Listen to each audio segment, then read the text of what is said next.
Xo'p, 13-bob. Babun niyati fil qital. Jangda niyat muhimligi haqida. Mana bu ham kerakli bob. Chunki hozirgi zamonda aytdik mana. Chegarada turgan odamlarda ham, askarlarda ham mujohid deyapti mullalar. Ha, siz borib so'rang deyapmiz shular. Birontasi men Alloh yo'lida jihad uchun o'tiribman deydimi shu yerda?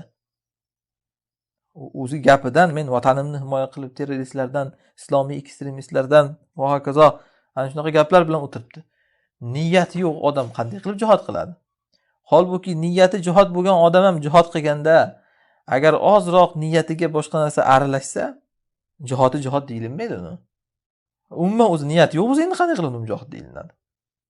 Hadisda o'qiymiz, 2783-hadisda kelyapti. Abu Musa al-Ash'ari radhiyallohu anhudan. Payg'ambarimiz sollallohu alayhi vasallamdan so'ralindi. Bir kishi shijoat uchun urushadi.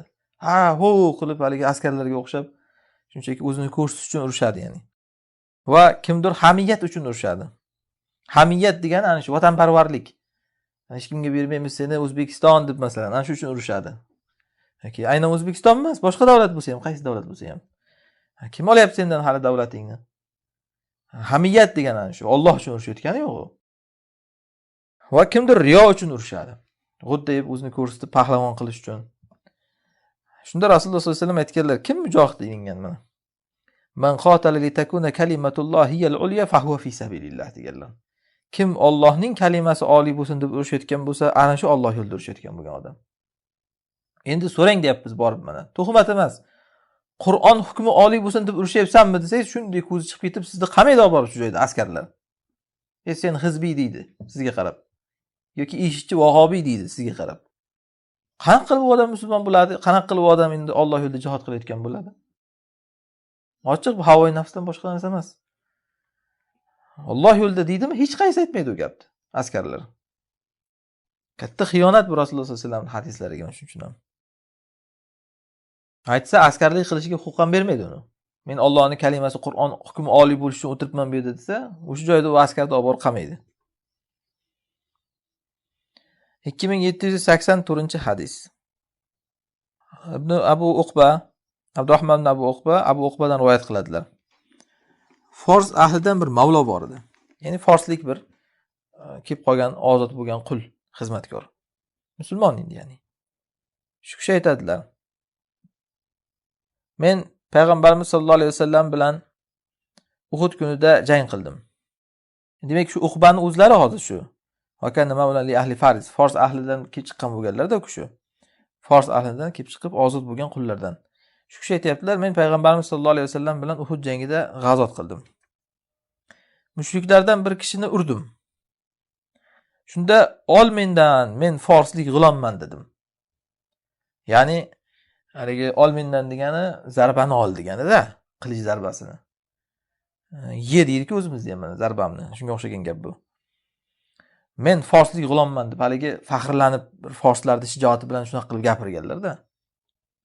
Shu gap payg'ambarimiz sollallohu alayhi vasallamga yetib kelganda, ala qulta khuzha va ana al-ghulamul ansori. Mana bunday desang bo'lmaydimi? Ol mendan, men ansoriy g'ulomman desang deganlar. Ya'ni ana shu hadisda hozir Ibn Bojir rahimahulloh jangda niyat degan bobda keltirayotganliklari dalilki mana men paloniyman deb qilingan janglar bu jihod emas demoqchilar. Shuning uchun ham Rasululloh sollallohu alayhi vasallam u kishini hozir musulmon bo'lsa-da, Alloh yo'lida jang qilib yurgan mujohid bo'lsa-da, bu gaplarini qoralayaptilar. Men forsiyman deb millatchilik qilma deyaptilar. Ansoriyman desang bo'lmaydimi deyaptilar. Ha, endi shu bugungi kunda ana men o'zbekman, hech kimga berib qo'ymayman seni O'zbekiston, men qirg'izman, seni hech kimga bermayman Qirg'iziston deyishda nima farqi bor? Ayni shuni qaytargan ekanlar Rasululloh sollallohu alayhi vasallam. Nima keragi bor fors g'ulomman deyishingni deyaptilar. Ansoriy g'ulomman desang bo'lmaydimi deganlar. Chunki ansor har qanday dinga yordam berayotgan odamni ansor deyiladi. Bu bir millat emas, bu millatchilik emas. Siz dinga yordam bersangiz, siz ham ansorsiz. Mana shu hadisga binoan. Shuning uchun ham ansor kalimasini tushunib olishimiz kerak. Hozir kim Madinada yashayotgan bo'lsa, o'sha ansor emas. Ba'zilar shunaqa ishtasida ansorlarga boraylik, Madinaga ansorlar bilan yashaylik. Ansor bo'lmay qolgan ular hozir Madina ahlining ko'pi. Ansor degani dinga xizmat qilayotgan odam degani, kim bo'lsa ham u. Xullas, maqsad mana shu hadisdan ulamolar bitta foyda olgan. Ansorlik kalimasi Avs va Xozrajga xoslanmaydi. Madina ahliga ya'ni. Har qanday dinga xizmat qilgan odam, fors bo'lsin, turk bo'lsin, Xitoy bo'lsin, nemis bo'lsin, ansor bo'ladi u. Hozir Rasululloh sollallohu alayhi vasallam mana shuni aytayaptilar.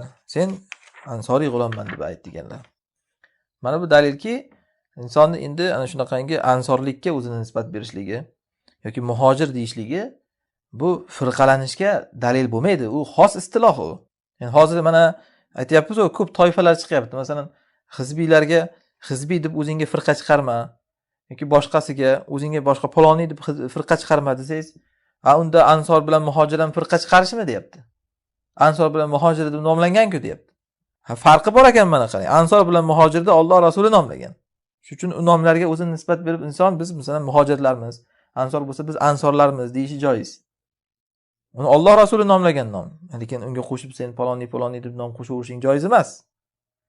Rasululloh ayni shuni aytayaptilar mana. Keyin biz ko'p darslarda aytib kelganmiz. Inson men deyishi aslida yaxshi ish emas. Bu manmansirash.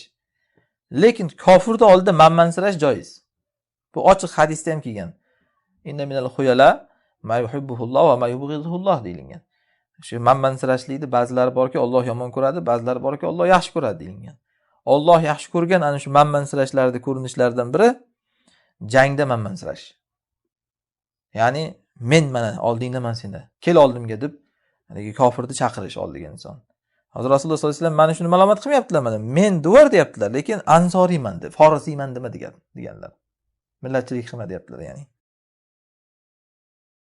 2785-hadis. Shuni tugatib qo'yamiz. Abdulloh ibn Amr radhiyallohu anhu aytadilar, payg'ambarimiz sollallohu alayhi vasallamning aytganlarini eshitdim. Ma min g'oziyatin taghzu fi sabilillahi fayusibu ghanimatan illa ta'ajjalu sulusay ajrihim fa illam yusibu ghanimatan tamma lahum ajruhum. Qaysiki g'oziylar Alloh yo'lida g'azotga chiqsalar va g'animatga erishsalar, albatta ajrlarining 3 dan 2 qismini shu dunyodayoq olgan bo'ladilar. Agarda g'animatga erishmasalar, ajrlari ularga tamomiy bo'ladi. Subhanalloh, qarang, shuncha ham doim aytamiz u. Bu dunyoda yegan oxirat hisobiga yeydi. Halol bo'lsa ham hattoki. Shuning uchun ham Ali roziyallohu anhu dan dunyo haqida so'ralinganda haloli hisob, haromi azob deganlar. Ko'ryapsizmi? Haloli hisob, halol bo'lsa ham hali hisobi bor uni. U yoqdan kamayganining evaziga bu yoqda yeydi odam. Halol bo'lsa ham hattoki. Shuning uchun ham Umar roziyallohu anhu qo'rqqanlar. Azhabtum toyyibatikum fi hayatikum dunya oyatiga tushib qolyapmiz biz, yeb ichib deganlar. Dunyoda tugatib qo'ydinglar ne'matinglarni deyilishidan qo'rqamiz deganlar ertaga. Nonni yoqqa botirib yeb o'tirganlar, qotgan nonni. Xalifasiz yaxshiroq yeb ichsangiz bo'lmaydimi? Ana shunday deganlar. U yo'q tugab qoladi degan. Odamlar tushunmaydi hozir. U kofirga kelgan, u musulmonga tugamaydi, ikki dunyoda yeydi musulmon. Bu odam tushunmaydi buni. Mana hattoki Alloh yo'lida deb jihad qilgan odam deyilyapti, qarang. Agar jihotidan g'animat olsa, ajrini 3 dan 2 qismini olgan bo'ladi. Bu yarimidan ko'pi degani bu 3 dan 2 qismi. Oxiratga borib 3 dan 1 qoldi. Olmasa deyilyapti g'animat. G'animat olmaydigan kofirdan olmaydi emas, kofirdan olib Baytul molga tashib ketadi. Ana shunda ajr to'liq bo'ladi. Kofirga tashib ketmaydi hech qachon pulni. Ana shunga o'xshash ilm ham. Odamlar buni ham aksini tushunadi hozir. Ilm olsangiz, ilm tarqatsangiz tasavvur qiling. Shayxul islom bo'lib hammada oldida katta davralarda to'riga o'tirib yurib, katta kazolarda davrasida yursangiz, oxiratda evaziga yuribsiz. Aksi bo'lsangiz, ilm olganingiz bilan, ilm tarqatganingiz bilan xor bo'lib yursangiz, shuni bilingki, u yoqqa qolyapti hammasi. Ikki dunyo, ikki kundosh hech qachon bularni jamlab bo'lmaydi bir-biri bilan. Bu dunyoda kamayganning evaziga u yoqda ko'payadi, u yoqda ko'payganning evaziga bu yoqda kamayadi. Odamlar o'z aksini o'ylaydi. Mana u deydi, xor bo'lib yuribdi deydi, mana u deydi, maza qilib mana qara. Alloh berib qo'ygan buni deydi, Alloh bir ne'matiga ko'milib yuribdi deydi. Shuning uchun ham aytdik-ku. Boy va kambag'alligi insonni ulamolar so'zlaridan asli bu ham. Allohga borgandan keyin ma'lum bo'ladi. Hozir kim aziz, kim xor, kim boy, kim kambag'al ajratib bo'lmaydi. Ertaga Alloh oldiga boramiz, o'shanda bilasiz kim boyib ketgan. O'sha odam boyib ketgan ekan. Biz yurgan ekanmiz deb qolasiz keyin. Shunda hamma narsa haqiqatlar fosh bo'ladi. Shuning bilan jihod ham demak mana niyatda g'animat niyatida chiqmaslikka targ'ib qilinyapti shuning uchun ham. Hozir hadisda bu bobda keltirilgandan maqsad ham shu.